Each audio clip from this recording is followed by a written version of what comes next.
Chesapeake Bay is one of the most unique and important natural places in our country.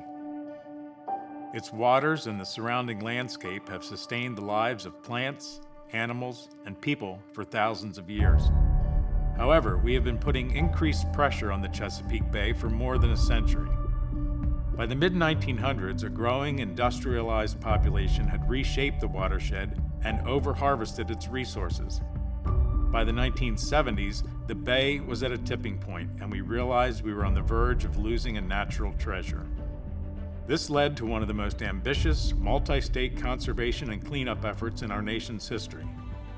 As a result, even though the population in the region has more than doubled in the past 50 years, the water quality has actually improved, and many bay habitats have started to recover.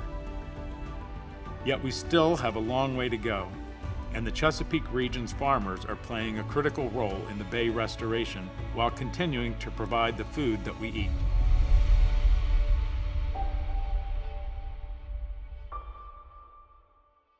The Chesapeake Bay is much more than the salty body of water sitting alongside Maryland and Virginia. The rivers and streams that make up the watershed extend all the way up into New York and drain more than 64,000 square miles of the eastern United States. Nearly a third of that is farmland, and much of it is located to the north in Pennsylvania, a state with its own rich cultural heritage of farming and strong connections to local waterways like the mighty Susquehanna River. Growing our food requires fertilizers and soil, but both of these can be lost from farm fields when natural forces like rain wash them downstream. Soil is alive, so if you pick up a handful of healthy soil, there are more living things in that soil than there are people on the planet. And then you look at the landscape around us and the soil that's covering the entire watershed of the Chesapeake Bay. And that soil is responsible for filtering our water, keeping it clean, growing our food, and supporting this incredible diversity of life above ground and below ground. We really can't understand what's going on in the Chesapeake Bay unless we understand what's happening in the soil that surrounds the Chesapeake Bay. Once the lost soil and nutrients from fertilizers reach our rivers and the bay, they can create sediment clouds and feed blooms of algae that prevent sunlight from reaching the bottom. Without that sunlight, oxygen-producing plants like underwater grasses die off, which contributes to dead zones that can suffocate other creatures like fish and crabs. We were down at the river one day, and along the stream, we started noticing peach pits were down there. And it wasn't just like one or two where a raccoon brought them down. I mean, there was hundreds, if not thousands, of peach pits. To me, if a peach pit that's the size of a quarter can get down there to the river, the little tiny fertilizer particles can definitely get down there to the river, and we want to do a good job in keeping that in our plants and our soil and not in that water. Runoff of soil and fertilizers not only hurts life underwater, but it's also a major blow to the farmer's bottom line. Healthy soils are essential to grow food, and fertilizer costs money. This ultimately hurts the farmer's ability to sustain their own livelihoods, so keeping more soil and fertilizer on the field is in everyone's best interest. This is one of the reasons so many farmers in the Chesapeake Bay watershed are pioneering new ways of producing food sustainably and are playing a critical role in the restoration of the bay and our local rivers while continuing to provide the food that we eat. Farmers are environmentalists in themselves because they know without a clean environment, they don't have what they need to grow crops. My granddad was a farmer and a butcher, and I think that's where the seed was planted. I think working alongside him in the farm, that's what makes me who I am, and I tend to do the same things with my kids. It's an ever-changing practice, but that's a good thing, because I mean, if we did it the same way we did it 100 years ago, we get the same results we got 100 years ago, and that's just not going to cut it. We need to keep adapting or we're not going to have enough to eat. My dad, he was a first-generation dairy farmer. My mom was a second-generation dairy farmer. And out of my two sisters, I was the only one who fell in love with cows. We sell our milk to Land O'Lakes. We direct market our grass-fed and finished beef. Our local restaurant has been really good to work with. They get mostly ground beef for their famous hamburgers.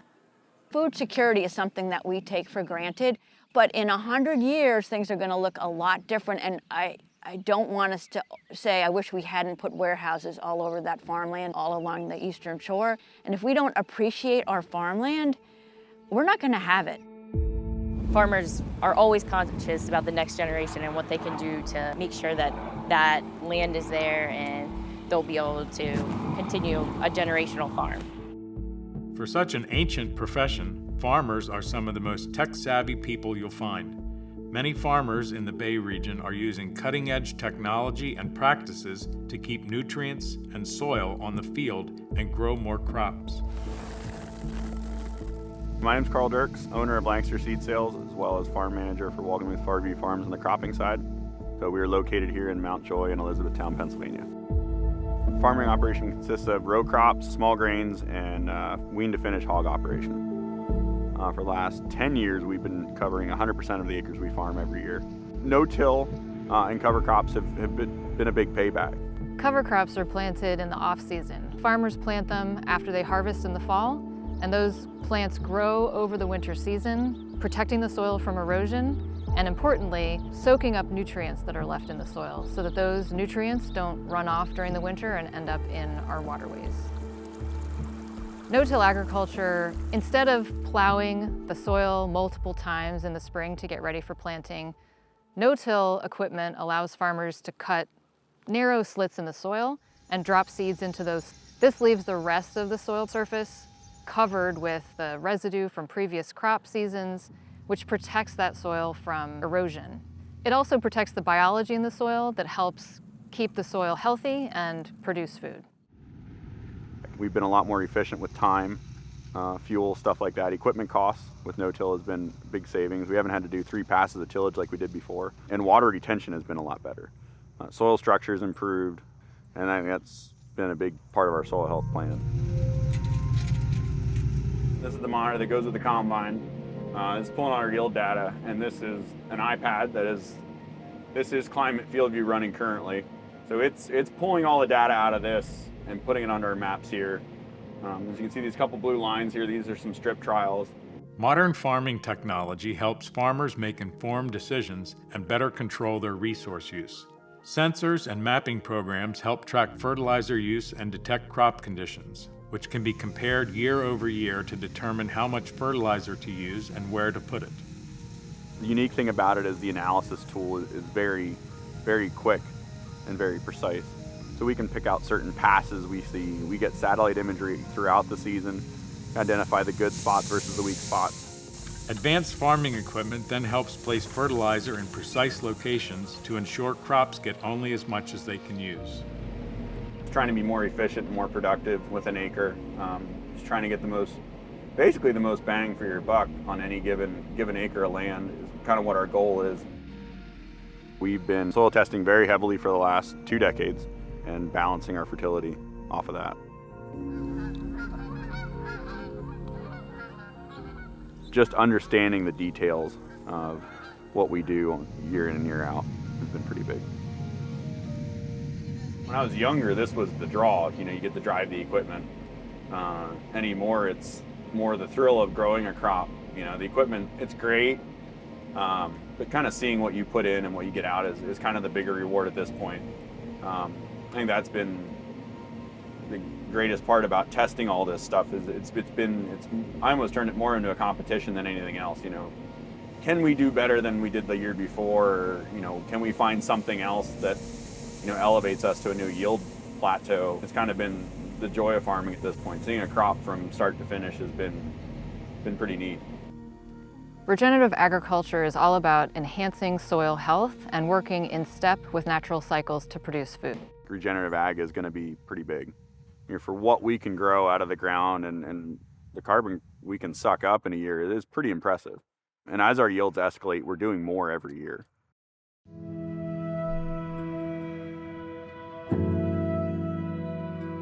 New farmers are bringing new crops to the watershed, and the number of small-scale farms is growing. Getting started isn't easy, but farm advisors like Dr. Nadine Burton are providing assistance and helping farmers to connect and learn from each other. Welcome to Talawa Farm. Talawa is a Jamaican term that means small but not to be underestimated. I am Nadine Burton. alternative crop specialist with the University of Maryland Eastern Shore Extension. I am also the president of the Around the Bay Farmers Alliance. Talawa came about to prove concept to farmers. You cannot teach and not actually doing. Farmers want to see it work. Yes, they respect that we conduct the research, but how do they know that it works? As a student, coming from Jamaica, I could not get the food that I was accustomed to eat. So I started by asking the farm manager on campus for a little plot, and that's where I would plant. And sometimes I plant more than we can eat. I would go to Salisbury and sell it to an Asian store. And that sort of start bringing in some money. And then it grows and grows until I said I can't stay no longer on school property. I need to find a home.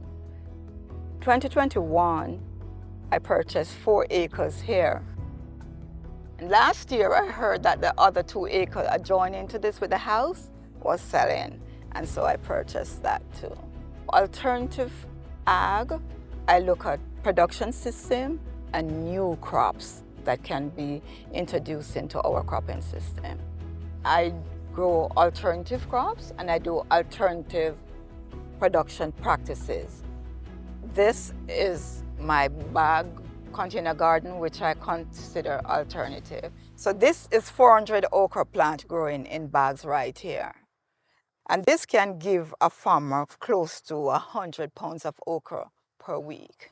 And presently, the okra market is within $3 and $4. So you're making $300 or $400 here. It is eaten by almost all the ethnic groups within our region. So that creates a niche market for the crop with higher profit compared to bell pepper and other traditional crops. One of the things farmers tend to tell you, I don't have any land. And so I want to use this small space to show them that you don't need 10 acres, you don't need 20 acres to be a farmer. I'm Michael Edwards. I own and operate Wood Duck Landing Farm just down the road a little bit. And Dr. Burton and I work on a lot of projects together. For me, when I walk on Michael's farm, I don't walk on his farm as an extension agent. I walk on his farm to say, how can I help him to be a better farmer, or what is there that I can have him improve on? I wrote the grant. I know what Michael's farm needs. He knows what his farm needs. He tells me what he wants. But I did the research part of it. He's a lead researcher. I'm going to go behind him to ensure that everything is put in place. Allow him to share that information with other farmers. That's how we get small farmers interested. They don't want to hear from me and you as researchers. Going into workshop and keeping all of these seminars, they don't want that. They can get that from Google. They can go on YouTube. They can get those things. They want someone right there with them. Hearing about another farmer's experience with different techniques is often one of the best ways for sustainable practices to gain traction in farming communities. If I have to do fertigation, you can overdo it, which will cause leaching into your water body. But you also have control of the amount of fertilizer that you're putting in your land. These farmers are sitting on a wealth of knowledge. And I said, how can I get these farmers to come and share their knowledge with new beginning farmers, or farmers like myself, who's coming from a third world country, and all of these things are new to me. And so we decided to start the Around the Bay Farmers Alliance. Farming is what gives me peace of mind. It would be unfair to say I don't like the money, but when I walk into my house, I'm at peace. When I look at my crops, I'm at peace. It's sort of healing for me, and nothing can bother me too much that I can't walk in my farm and get rid of.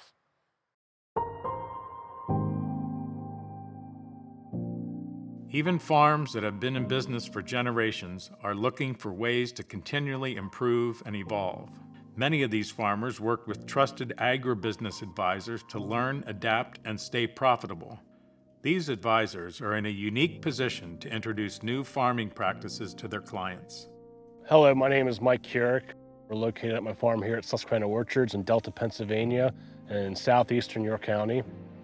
I can trace my family heritage back 9 generations here on this property. I'm the 5th generation having it here in Orchard. We currently have about 75 acres of peaches, 50 acres of apples. We have some acres of pumpkins and also farm about 250 to 300 acres of row crops every year. In the early 70s, my grandmother and my grandfather renovated this barn that we're standing in now, and they started selling some of their second peaches here. Well, as the area built up, more and more people started coming. We started specializing in selling the public our better fruit, and now we pretty much sell everything from tomatoes to corn, jams, jellies.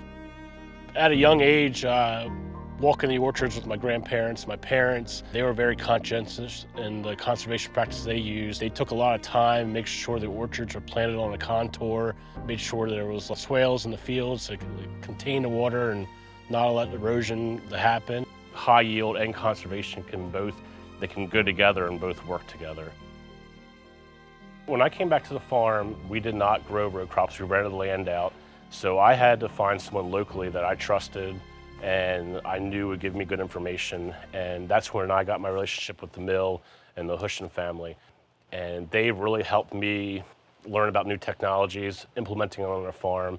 And I think very quickly they knew I wasn't scared to try something new. Mike fools around with data at night. I don't know how with 3 kids, but he does. And he said, Tim, we need to dive deeper on this. So this would be the field forecasting tool from Winfield United. This would be the newer nitrogen model we've been using. And it has kind of like a maximum, your 100%. That's the most biomass you're able to produce that day. We're 100% no-till.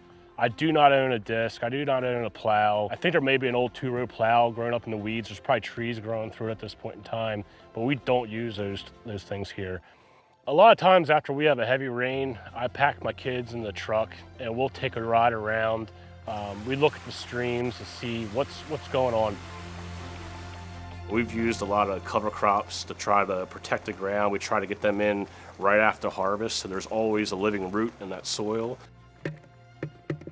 During the last couple winters, Tim and I spent the time trying to figure out what the best economical way to spread fertilizer has been. I think the last 2 or 3 years, I saved roughly 25% of my fertilizer bill.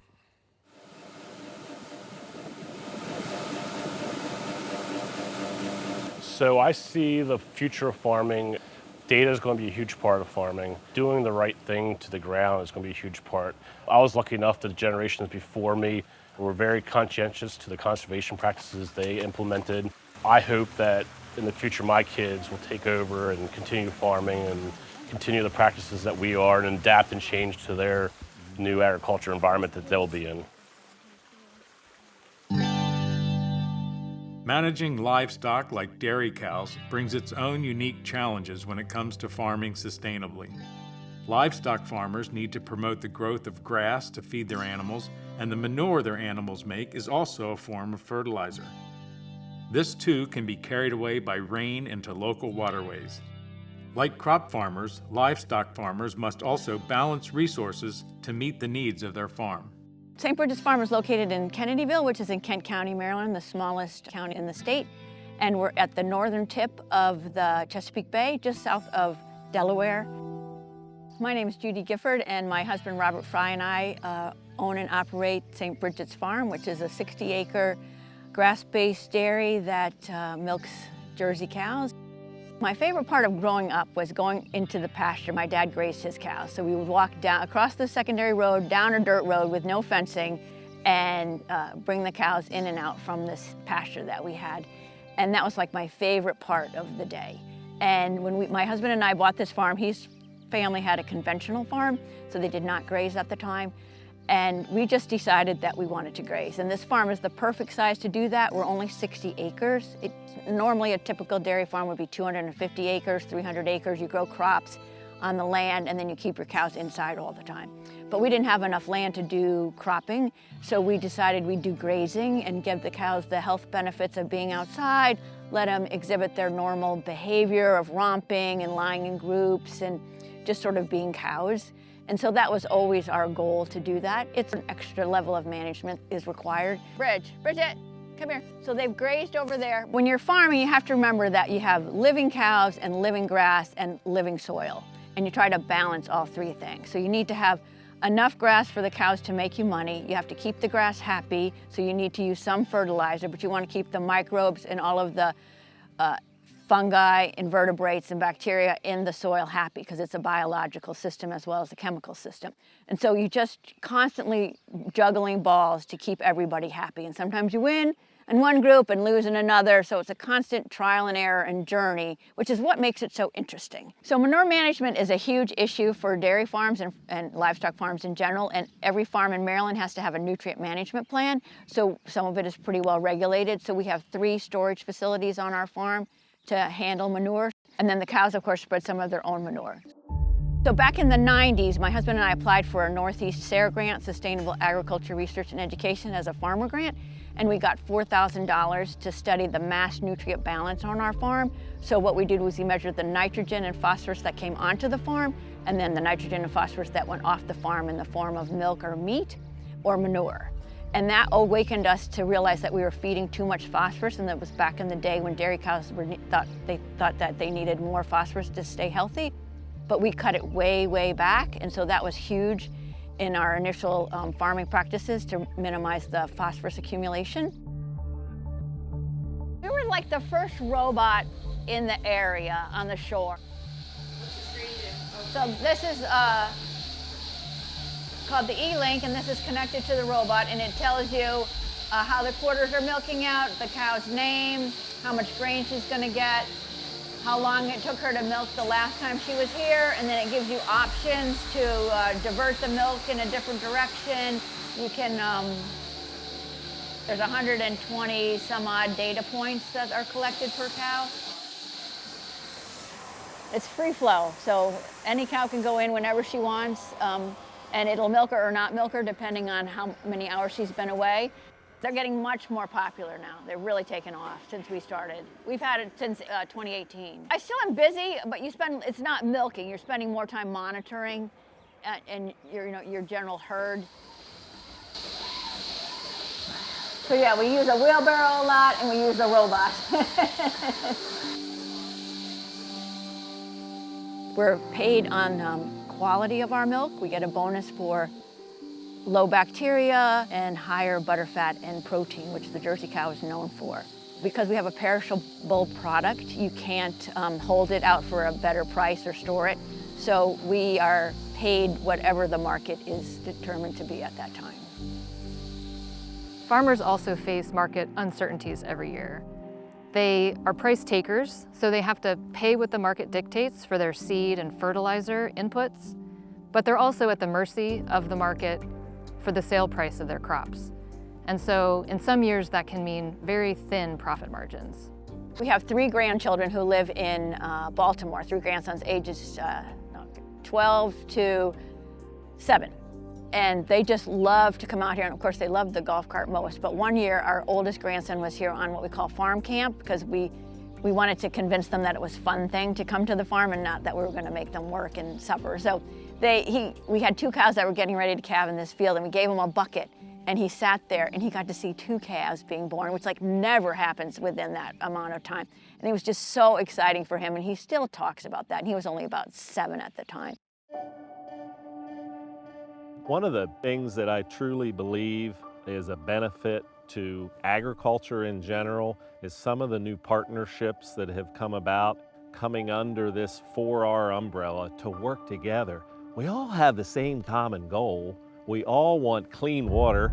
We all want good soil. We all want to leave things better. Understanding a diversity of farmer perspectives is really important. We want to work with small farms and large farms, animal farms and crop farms, to better understand the farmer's experience. It's also important to educate consumers about where their food comes from and how it's grown, because informed consumers can support the kind of agriculture that they want to see on the landscape.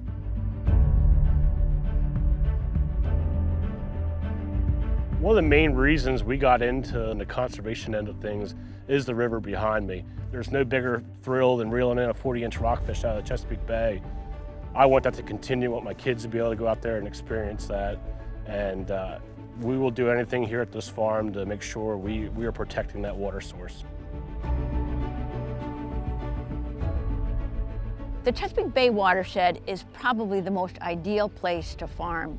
I'd say the world right now, but at least in the United States. You look at all the climate impact that's happening with the droughts around the country, the wildfires, the flooding, the salt intrusion. And here we have this perfectly flat land, or pretty perfectly flat land. We have great weather, and so we need to appreciate that. As we continue to figure out how to balance the needs of people with the needs of the Chesapeake Bay, farmers like these are showing how it can be done.